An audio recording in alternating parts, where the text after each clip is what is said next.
हवलदार से कोई काम है, पैसा दो। थानेदार से फिर कोई काम है, फिर पैसा दो। तहसीलदार से कुछ काम है, पैसा दो। लेखपाल से काम है तो पैसा दो। कानूनगो से काम है, फिर पैसा दो। पटवारी से कुछ करवाना है तो पैसा दो। थाने में एफआईआर लिखवाना है तो पैसा दो। फिर ठीक से जांच करवाना है तो जो जांच अधिकारी उसको पैसा दो। फिर टाइम पे चार्जशीट फाइल करवाना है तो उसके लिए पैसा दो।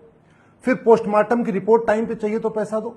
पोस्टमार्टम ठीक से करवाना है तो भी पैसा दो। आम जनता इससे परेशान हो चुकी है, फ्रस्ट्रेट हो चुकी है। बस सड़क पे नहीं निकल रही है, लेकिन उसके बर्दाश्त की सीमा खत्म हो चुकी है।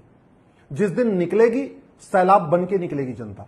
हर जगह पैसे का बोलबाला और बात हो रही है समाजवाद, लोहियावाद, गांधीवाद, अंबेडकरवाद, नेहरूवाद, पेरियारवाद की दुनिया भर की बतौलेबाजी हो रही है। जनता जिस चीज से परेशान है उस पर कोई चर्चा ही नहीं हो रही।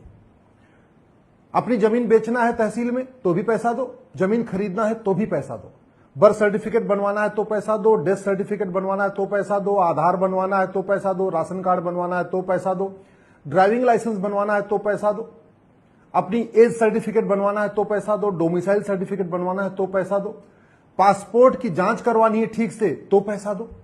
हर जगह पैसा दो, लेकिन ये न संसद में चर्चा हो रही है न विधानसभा में चर्चा हो रही है। अपनी खतौनी निकलवाना है तो पैसा दो, अपना अनाज मंडी में टाइम पे बेचना है तो पैसा दो, अनाज की ठीक से कीमत मिल जाए उसके लिए भी पैसा दो। और बात हो रही है गांधीवाद, नेहरूवाद, समाजवाद, लोहियावाद, अंबेडकरवाद, पेरियारवाद की। जनता जिससे परेशान उस पर कोई चर्चा नहीं हो रही।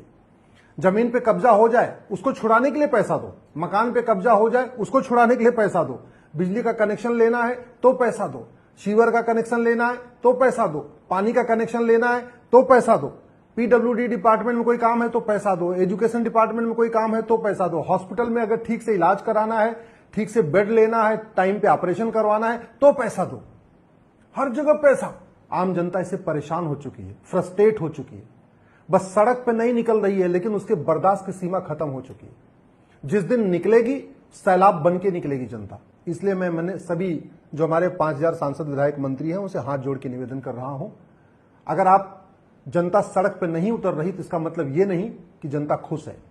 अगर जनता वोट देने जा रही इसका मतलब यह नहीं कि जनता खुश है।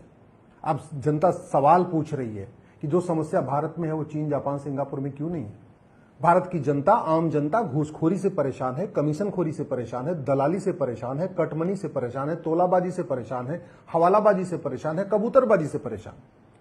आम जनता नशा तस्करी से परेशान है, मानव तस्करी से परेशान है, सोने की बढ़ती कीमतों से परेशान है। उसका मूल कारण है सारा का सारा गोल्ड, जो काला धन है वो सारा गोल्ड में कन्वर्ट किया जा रहा है। लोग जो है शादी विवाह में सगुन के लिए भी सोना नहीं खरीद पा रहे हैं। और क्यों? क्योंकि सारा का जितना सोना है, जितना भी ब्लैक मनी, उस पर कन्वर्ट होता चला जा रहा है। आम जनता इससे परेशान है, महंगाई से परेशान है, मिलावटखोरी से परेशान है। आम जनता जमाखोरी से परेशान है, कालाबाजारी से परेशान है, नशा तस्करी से परेशान है, मानव तस्करी से परेशान है, अपहरण से परेशान है, चोरी, लूट, झपटमारी से परेशान है। लेकिन न जस्टिस विद इन ईयर के ऊपर चर्चा हो रही है, न घटिया कानूनों को बदलने पे चर्चा हो रही है, न पुलिस रिफॉर्म पे चर्चा हो रही है, न जुडिशियल रिफॉर्म पे चर्चा हो रही है, न टैक्स रिफॉर्म पे चर्चा हो रही है, न इलेक्शन रिफॉर्म पे चर्चा हो रही है। गुंडे, बदमाश, मवाली, कोई पार्षद बन रहा है, कोई प्रधान बन रहा है, कोई सांसद बन रहा है, कोई विधायक बन रहा है। बहुत सारे तो माफिया टाइप के लोग राज्यसभा भी पहुंच रहे हैं, टिकट खरीद के पैसा दे रहे हैं, टिकट राज्यसभा में पहुंच जा रहे हैं। बड़े बड़े लोग आके सीधे खरीद ले जा रहे हैं। आम जनता जो है, जो बेचारी विचारधारा के प्रति समर्पित है, वो परेशान है, वो तड़प रही है। इसका इलाज करना पड़ेगा। अगर इसका इलाज नहीं करेंगे, आने वाले टाइम में बहुत बड़ी समस्या खड़ी हो जाएगी।